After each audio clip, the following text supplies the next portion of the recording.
Today Dung Fu invites you to delve deeper into the Dhammapada, the 25th verse from the Buddhist scriptures on the YouTube channel TN Thai in USA. By effort, by diligence, by self-control, by zeal, the wise man makes for himself an island which no tide can overwhelm. No flood can reach it. No wave of suffering can drown it. No sorrow can consume it. Because this island is not made of sand or stone, but of virtue, mindfulness, and wisdom. Friends on the path. This verse is short, yet it carries the profound essence of the entire practice. It is a gentle bell, reminding us that freedom is not found outside, not in objects or positions, not in praise or gain, but in our own effort, in our own diligence, in our own control of the mind. The Buddha is not offering us a ready-made raft. He is pointing the way and encouraging us to build it with our own hands. This is the path of practice, a path of perseverance, a path of awakening. Effort means energy. It means the willingness to begin again and again. No matter how many times we fall, no matter how often we forget, no matter how many waves push us down, we return, we sit again, we breathe again, we walk again with mindfulness. Effort is the antidote to laziness. It is the fuel for transformation. With effort we abandon unwholesome states. We prevent them from arising. We cultivate the wholesome, and we sustain them. This is the four right efforts, the sacred torch of the noble disciple.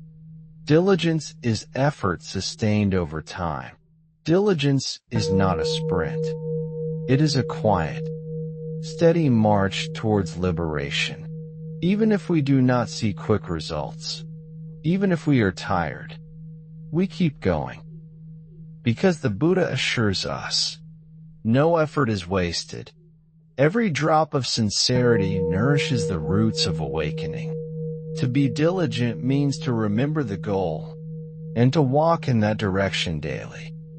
Even with small steps, even with trembling legs, even with a broken heart, we walk. Self-control means training the mind, not allowing it to be pulled in every direction, not following every thought, every craving, every irritation. It means guarding the senses, watching the doors of perception.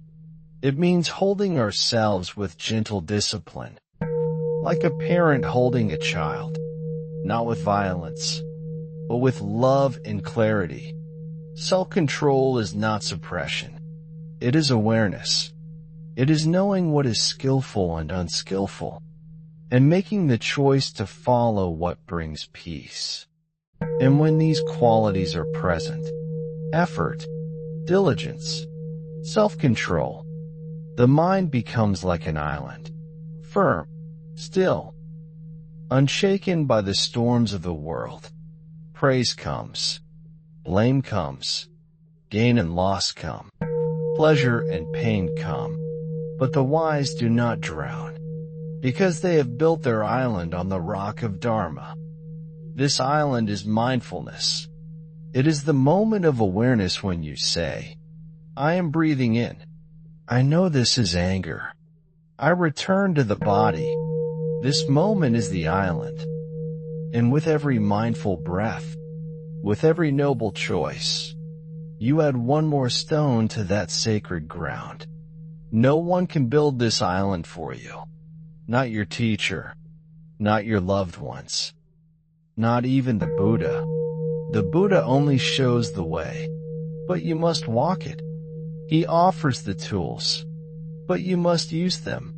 So the verse reminds us gently but firmly, do not waste your life. Do not drift aimlessly on the tides of habit and delusion. Take hold of your paddle. direct your course, and build your place of safety. This is a verse of empowerment, a verse of responsibility. It is also a verse of deep compassion, because the Buddha believes in us. He knows we can do it. Even if the world forgets our potential, the Buddha does not. With effort, even the most restless heart can find stillness. With diligence, even the darkest night can end. With self-control, even the fiercest storm can be met with peace. And the result is an island. Not far away, not in the future, but right here in your awareness. A place to rest, a place to see clearly, a place where the Dharma flowers bloom. That is what the wise seek, not distractions, not fleeting pleasures, but that unshakable peace of the island within. So let us build it, with breath and mindfulness, with kind thoughts and wise speech, with generous hands and compassionate hearts. Let us not wait. Let us begin today. And when the tide rises and the waves crash, we will smile gently, because our feet are rooted in truth. But friends, we must also understand that building this island is not done in isolation. Even though the work must be done by ourselves, we are not alone. The Sangha, the community of noble friends, is there to support us, to remind us when we forget, to lift us when we fall, to celebrate when we progress. Therefore, never underestimate the power of spiritual friendship. Even a kind word, a shared sitting, a gentle reminder can reignite the flame of effort within us.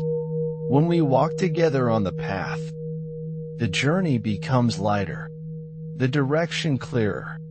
In daily life, opportunities to practice are everywhere. When someone is angry with us, we have a chance to practice patience. When things do not go our way, we practice equanimity. When we see beauty, we offer gratitude. When we see suffering, we offer compassion. All these practices, moment by moment, lay the foundation for that sacred island within. We do not need to escape to the mountains to build it. We build it here, in the midst of our lives, in our families, at our workplaces, in traffic, in the kitchen, in the silence of the night. Even when the mind is tired, even when the body is weak, we can return. Even a single breath taken with mindfulness, even a single moment of remembering the Dharma, can reconnect us with that island. Let us also not be discouraged by setbacks. The path is not straight. It winds and dips. And sometimes we feel we are going backward. But each step, even the ones we feel are failures, is part of the journey. Each fall teaches us humility. Each mistake helps us understand ourselves more deeply. The wise build their island with patience, with love, with steadiness. They do not rush. They do not compare. They trust the process. And they rejoice in every small victory of awareness. When we wake in the morning, before our feet touch the ground, we can already begin building. One breath, one smile, one thought of kindness. These are the bricks of the island. When we eat, we can chew with mindfulness. When we walk, we can walk in silence. When we speak, we can speak with care. This is not difficult, but it requires remembering. And remembering is born from love. Love for this life, love for the path, love for the potential to awaken. Let us keep building, not only for ourselves, but for others. When you are peaceful, you create peace around you. When you are still, others are drawn to that stillness. When your heart is open, the world feels more loving. This is how the wise influence the world, not by preaching, but by being, not by forcing, but by embodying.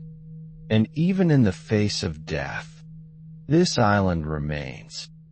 The wise do not fear death, because their island is beyond birth and death. They have crossed over, and now they stand free.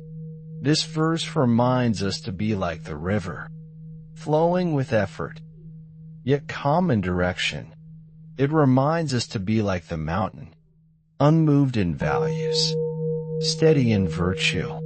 It reminds us to be like the lotus, rising from the mud, blooming in the sun, untouched by water. To live this way is not to escape the world, but to embrace it with eyes wide open, and with a heart rooted in the Dharma. Let every breath be a step toward your island.